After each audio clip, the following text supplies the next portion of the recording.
Attention, Texans fans. A recent signing coming straight from the division's biggest rival is causing national controversy. The name? Still low-key on the roster. But his contract is facing harsh criticism, and worse, his mere presence could undermine the development of two promising rookies. Internally, some are already talking about sabotage, and we're not exaggerating. Welcome! Show your support for the Texans by reaching 100 likes on today's video. Christian Kirk's name is back in the spotlight, but not exactly for the reasons Texans fans would like.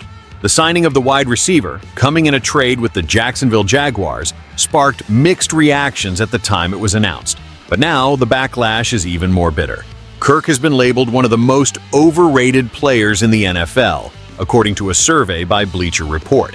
It's worth noting that Kirk arrived in Houston already with a contract inherited from the Jaguars, a 4-year deal worth $72 million, signed in 2022.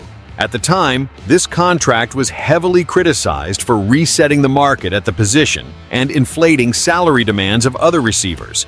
Even today, his average salary of $18 million per season is under scrutiny.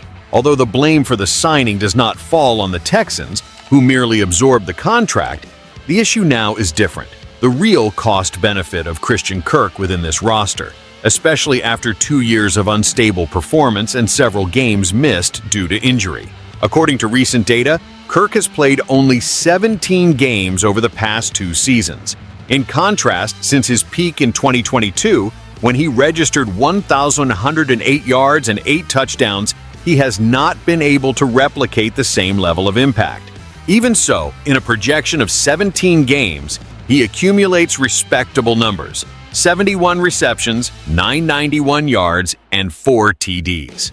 Nothing extraordinary, but enough to be a functional WR2. The problem is that this production does not justify the $11 million cap hit in 2025, especially on a team that needs to manage young talent and is aiming for the AFC title. Fans are asking, why pay so much for a player who could be replaced internally? The most recurring national criticism is not just financial but strategic.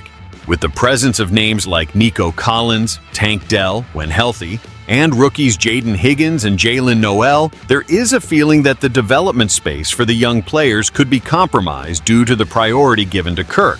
This is where the discussion takes on a more concerning layer, and the internal tension has only increased following a heavy accusation from the Houston press itself. Some say that Christian Kirk may be hindering the growth of the rookies, not out of ill will, but because he is taking up space that should be theirs. Reporter Joe Summers from House of Houston was direct. Christian Kirk could sabotage the development plan for rookies Jaden Higgins and Jalen Noel. The accusation is serious, but it raises a valid discussion about priorities within the roster and the alignment between future and present. Kirk, at 28 years old, enters the final year of his contract and is unlikely to be re-signed, whether for financial or technical reasons. Higgins and Noel were direct investments by the coaching staff in the 2025 draft, intended as medium and long-term pieces in C.J. Stroud's offense. According to Summers, if the two rookies are limited to few snaps and few targets, it will compromise their chemistry with Stroud and could delay a production leap that should start now, especially on a team with real playoff ambitions that needs to build a stable core around its quarterback. It's clear that Kirk is not intentionally sabotaging anyone. That term is used to indicate that his excessive presence could naturally delay the growth process of the younger players, especially if he continues to be called upon as WR2 in Bobby Slowick's scheme. From the coaching staff's perspective, the situation is complex. Kirk is a respected veteran, still productive and with a history of big games. Cutting him or making him inactive would be a financial and technical waste. On the other hand, limiting Higgins and Noel to a marginal role for the sake of a player who probably won't be on the roster in 2026 could be a short-sighted decision. The comparison to Tank Dell is unavoidable. Dell, when healthy, has shown the explosiveness and versatility that fit perfectly with Stroud's playing style. The expectation is that he will return to the roster by mid-season.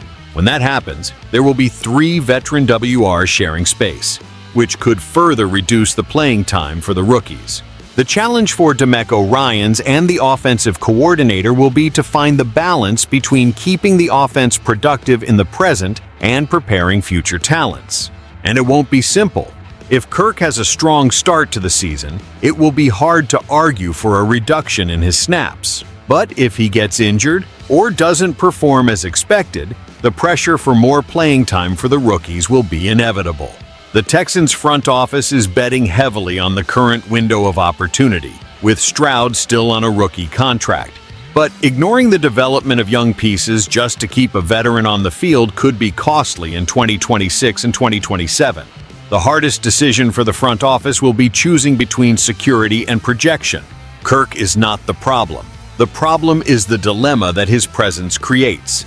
And this kind of dilemma, if poorly managed, can directly affect the growth of the team and the internal balance of the locker room. Christian Kirk's contract is a complicated inheritance, and although he can still produce, his presence raises a strategic question. Is a functional veteran for 1 year worth more than the immediate growth of rookies who will be with Stroud for the next 4? For a team that dreams of winning now but needs to be ready to dominate in the future, this is the question that will linger in the Houston locker room. In my opinion, Christian Kirk needs to produce, and a lot, to justify his priority over Higgins and Noel. Otherwise, the Texans would be wasting the present and jeopardizing the future. And you Texans fan, should Kirk be kept as a starter? Or is it time to invest heavily in the rookies? Comment down below, like the video, share with friends, and subscribe to the channel for more behind-the-scenes content and analysis on the Texans.